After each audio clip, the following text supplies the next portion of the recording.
Wakil Ketua DPR RI Sufmi Dasko Ahmad mengatakan Kementerian BUMN akan berubah menjadi Badan Penyelenggara BUMN atau BPBUMN dan tidak akan bergabung dengan Danantara. Alasan terkait revisi BUMN menurut Dasko untuk mengakomodir beberapa putusan Mahkamah Konstitusi terkait BUMN. Selain itu revisi dilakukan karena banyaknya masukan dari masyarakat mengenai BUMN. Alasan lain menurut Dasko adalah soal fungsi BUMN. Saat ini BUMN berfungsi sebagai regulator. Dasko menambahkan DPR telah menerima banyak masukan terkait revisi Undang-Undang BUMN. Dasko menargetkan revisi Undang-Undang BUMN dapat diselesaikan sebelum penutupan masa sidang pertama tahun 2025-2026. Pertemuan itu ada kemudian keinginan untuk menurunkan status dari kementerian menjadi badan. Nah itu yang kira-kira kemudian sedang dibahas sekarang. Nanti kita lihat aja hasil pembahasan. Berarti yang gue jawab lebih dari satu. Berarti badan ini sendiri berarti Bang ya, untuk BUMN aja, bukan bergabung dengan Danantara.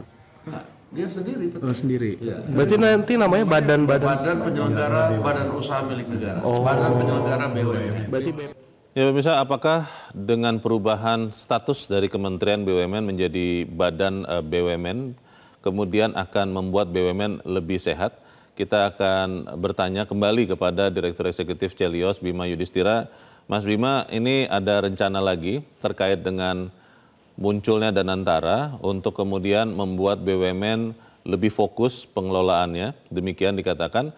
Maka Kementerian BUMN berubah menjadi statusnya Badan Pengelola BUMN. Menurut Anda secara keseluruhan, ini langkah yang baik atau malah sebaliknya? Ya, sebenarnya menjadi tumpang tindih ya. Kenapa? Karena pertanyaan fundamentalnya untuk apa ada badan BUMN sementara sudah ada BPI Danantara. Dan seluruh fungsi terkait dengan manajerial teknis dari BUMN ada di Danantara. Memang opsinya ada dua.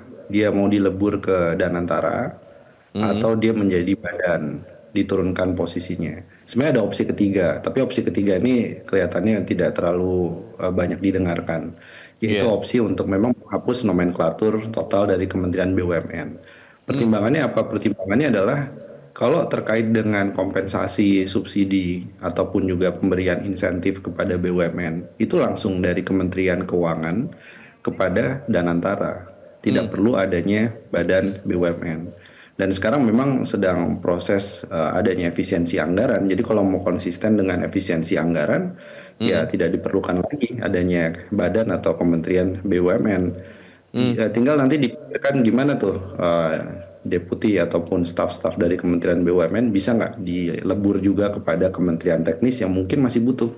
Misalnya adalah BP Taskin butuh orang, atau Kemenko, PMK butuh orang, atau yang terkait dengan fungsi ekonomi membutuhkan staf, yaitu bisa diambil dari Kementerian BUMN.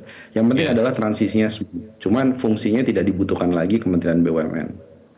Kementerian BUMN berubah menjadi badan katanya supaya kemudian membuat BUMN lebih steril dari politisasi.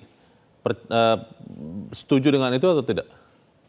Sama sekali tidak setuju, karena faktanya berapa banyak menteri dan wakil menteri yang hari ini masih rangkap jabatan di BUMN.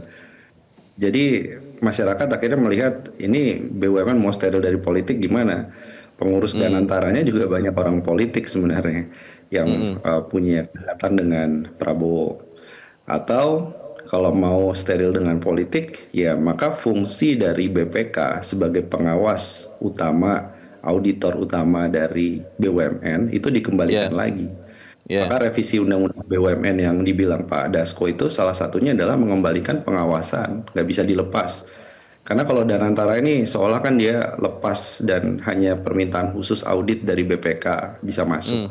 Jadi politisasi dari BUMN itu bisa dilakukan kalau cara-cara untuk bisa menghambat audit itu berjalan. Artinya tinggal pilih aja bagaimana caranya menteri yang rangkap jabatan dan berbagai hal yang membuat BUMN menjadi cash cow ya, atau menjadi sapi perahan itu bisa berubah dengan adanya Danantara.